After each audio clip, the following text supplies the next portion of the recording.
Encantado de que estés aquí hoy, Manuela, de que compartas este programa conmigo. En confianza, ¿hay plena normalidad democrática en España?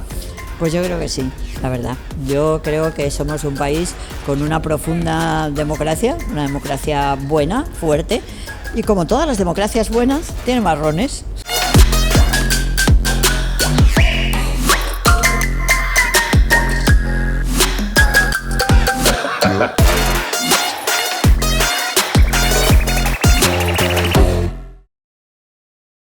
Nosotros sí somos una democracia buena, pero bueno, las democracias tienen marrones, es decir, tienen cosas que se hacen mal, tienen a veces falta de respuestas a lo que se habría que hacer, ¿no?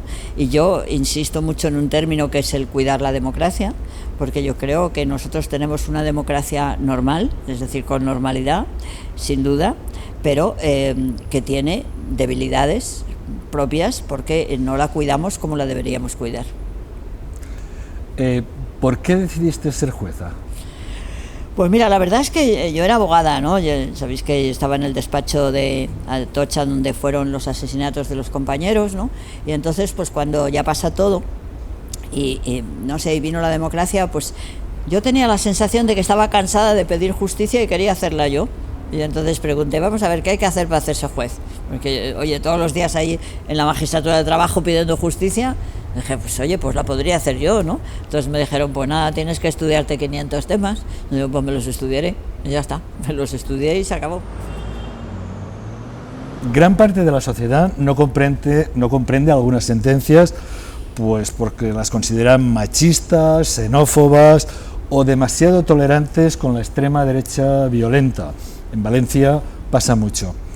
¿Cuál es el mayor problema al que debe hacer frente la justicia?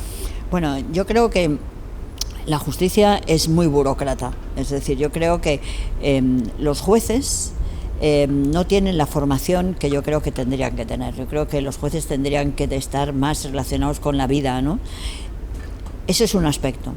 Otro aspecto es que yo creo que estamos muy acostumbrados a hacer una justicia del qué y no del por qué ni el para qué, ¿no? Es decir, muchas veces estamos acostumbrados a juzgar los actos independientemente de la voluntad que haya detrás de ellos o del fenómeno que los mismos puedan indicar, ¿no?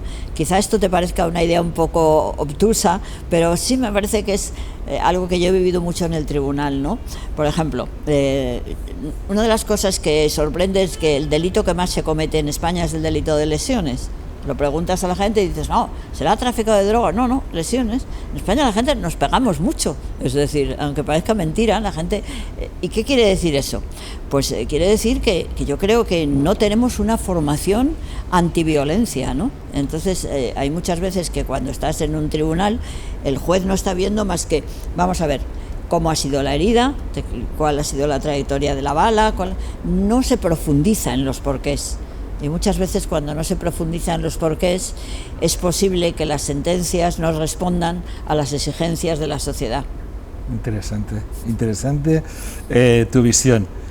Estábamos hablando antes de que antes de convertirte en magistrada, en tus tiempos de estudiante, formaste parte del Sindicato Democrático de Estudiantes cuando estudiaste justamente la carrera en Valencia. Sí, te cuento. Yo la verdad es que a nosotros, claro, el movimiento estudiantil yo creo que fue un movimiento muy importante, ¿no? Porque además aprendimos muchísimo, ¿no? Nosotros en principio estábamos en el SEU, que era el sindicato falangista, ¿no?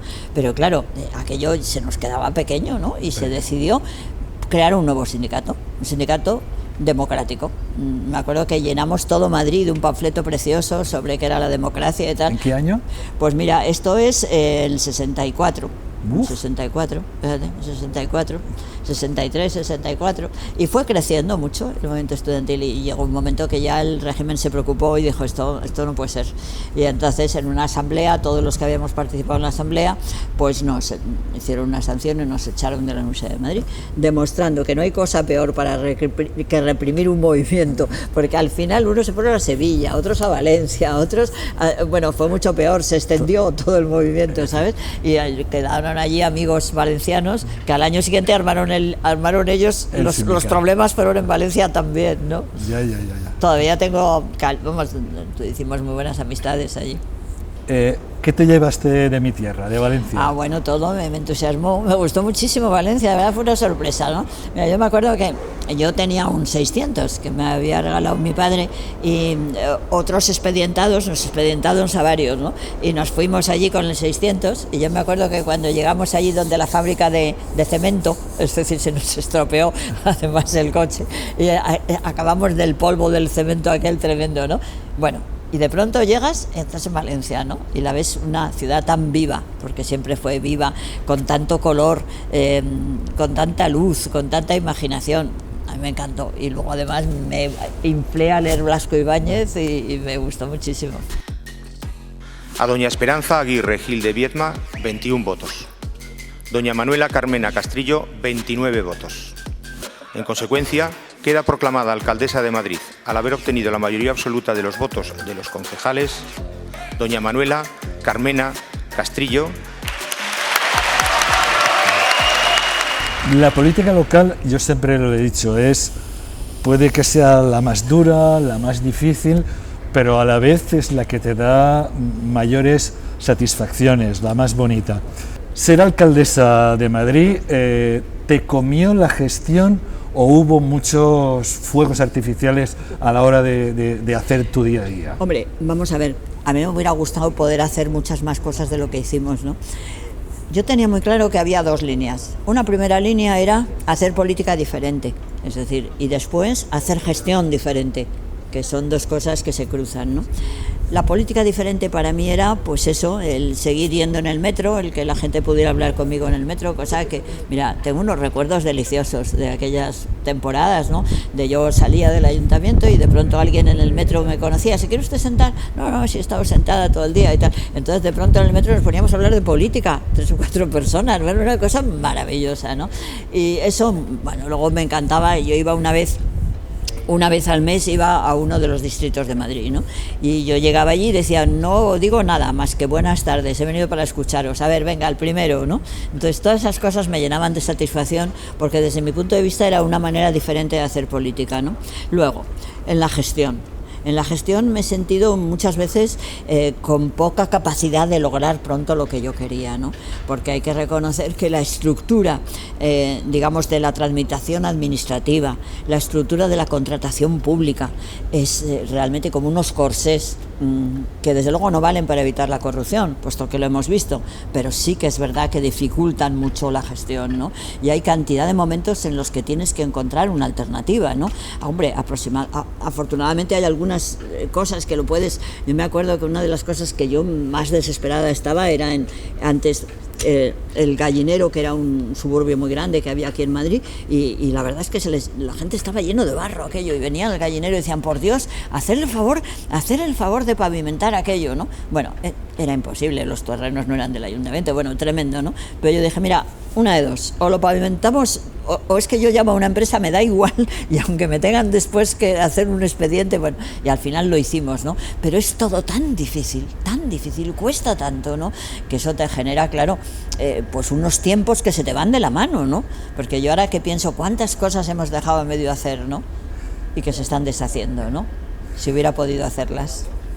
¿Y cuántas cosas va a hacer este alcalde que tanto hablo mal de ti y que ahora sus inversiones van a ser aquello que dejaste tú? Bueno, a mí, mira, eso no me importa, pues lo importante es que se haga. Hombre, sí me parece que está bien ser leal y decir porque ahora, por ejemplo, pues cuando nosotros nos fuimos, pues nosotros sabíamos que teníamos más de 2.300 viviendas que estaban haciéndose, ¿no? Y ellos decían, ¿pero cuántas habéis acabado? Es verdad, acabadas se habían acabado pocas, 70 o 60, ¿no? Pero se estaban haciendo 2.300, ¿no? Y no había manera que lo reconocieran. Bueno, ahora las están inaugurando ellos, bendito sea, a mí eso no me preocupa. Lo que me gustaría es que ellos estuvieran mientras tanto haciendo otras 2.300, ¿no? Sigue a Manuela, que con Manuela todo va bien. Creo que ahora están más de actualidad. ¿Cómo valoras todo lo que ha hecho Ayuso en la Comunidad de Madrid? ¿Cómo valoras su comportamiento? Me parece que A mí me preocupa muchísimo que las personas que están al frente de las instituciones sean personas íntegras, sean personas honestas, sean personas respetuosas, ¿no? Y cuando ves un perfil de una persona que miente, que tiene un discurso que casi parece un discurso de un juego de marionetas, ¿no?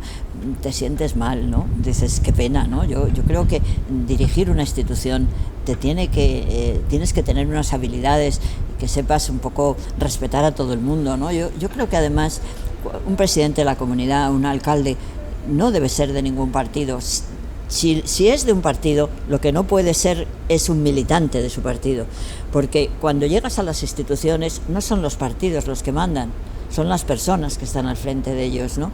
Y entonces esa persona que está al frente de una institución tiene que saber que en su marco competencial hay personas de todos los colores y tienes que procurar no ofender a ninguno. Tienes que, por supuesto, con tu propia visión, claro, que tienes para ejercitar tu gestión, para llevar a cabo tu proyecto político, pero siempre con un respeto inmenso para los demás, ¿no? Y desgraciadamente, pues lo que hemos visto es todo al revés, ¿no? Yo te digo que a veces siento vergüenza, ¿no? Yo oyendo el otro día lo de socialismo o libertad, es que me parecía que estaba en un teatro de marionetas, ¿no? Hombre, no puede ser, eso no es serio. Y sobre todo, a mí me duele muchísimo que la libertad, cuando ha habido tantas generaciones de españoles que hemos luchado por la libertad de verdad, se diga que es libertad el egoísmo de hacer yo lo que quiera, aunque al otro le pase lo que sea, ¿no? Eso no es libertad, eso es falta de solidaridad, eso es falta de vergüenza, ¿no? La verdadera libertad es hacer que todo el mundo pueda vivir su vida lo mejor posible, ¿no? Y cuando hemos luchado tanto en la libertad, yo de verdad, esa utilización que hacen de la libertad, lo llevo fatal. Yo te he de confesar que tu estilo de hacer política es el que me gusta, y tu estilo de irte de la política. Tengo que decirles que me parece muy hermoso que acabemos estos 4 años de trabajo juntos con aplausos unánimes. Yo creo que eso es una esperanza de la necesidad de la dignificación de la política, del afán de que por encima de lo que se llama el discurso, el debate político, veamos y tengamos siempre en cuenta a las personas. Mi madre me decía de muy jovencito, Juan, ella me llamaba Juan y me decía, Juan, no te metas en líos, no te metas en política.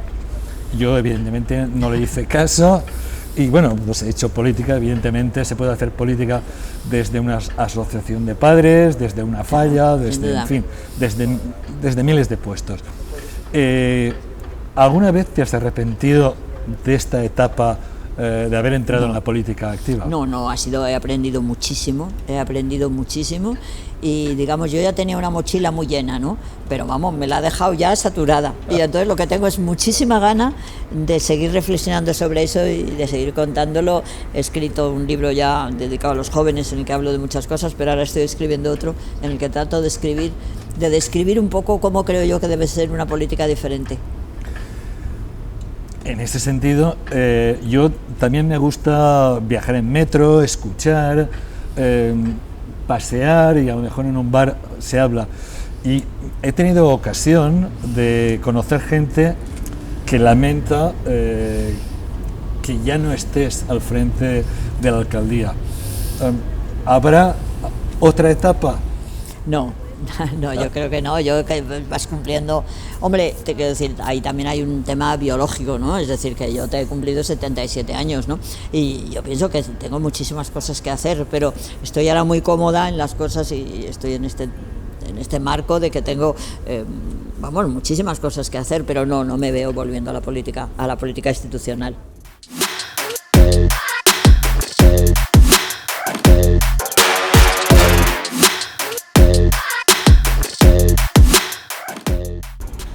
Manuela, ¿qué le dirías en confianza a un joven estudiante de Derecho que cree en la justicia? Pues que trabaje por eso, que haga posible, que reforme todo lo que tenga que reformar, que no se crea lo que le digan y que haga lo que cree que él debe hacer para conseguir que el derecho se identifique con la justicia. ¿Qué le dirías en confianza a Ayuso? Pues la diría, chica, no te entiendo. ¿Y ¿Qué le dirías en confianza a tu sucesor, a Almeida? Ay, José Luis, si nosotros contáramos todo lo que sabemos. ¿Qué le dirías en confianza al vicepresidente del gobierno, a Pablo Iglesias? Pues creo que te equivocaste, Pablo. Siempre nos deberías haber votado. Me deberías haber votado para la candidatura de Madrid. Te equivocaste no votándome. Completamente de acuerdo. Pues muchísimas gracias. Venga. Ha sido un placer. Vale, yo también, sí, lo contar hemos pasado muy contigo bien. Y, Muy bien. en fin, hasta siempre.